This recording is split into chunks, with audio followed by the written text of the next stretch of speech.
Hi everyone, I'm Rachel from Ellii, and in this video I'll be showing you how to use the feedback tool. This is how you give feedback on your students' work. So without further ado, let's get started. Once you've logged in, go to Classroom in the top banner and select Classes from the drop-down menu.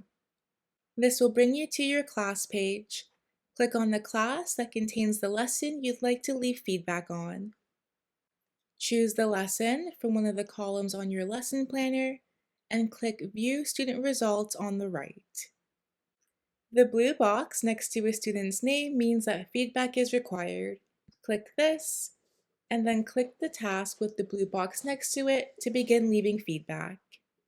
Here you can leave written feedback, you can give a score with the stars, or use the slider tool on the left. And you can record a feedback message for your student, which is great for leaving pronunciation examples. Once you have finished leaving your feedback, click the blue Submit Feedback button at the bottom to save it.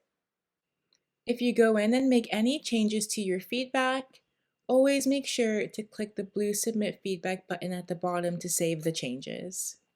Once submitted, your students will be able to see your scores and comments from their accounts. That's it for this video on how to use the feedback tool. I hope it was helpful. Please let us know if you have any questions. Happy teaching! Ellii.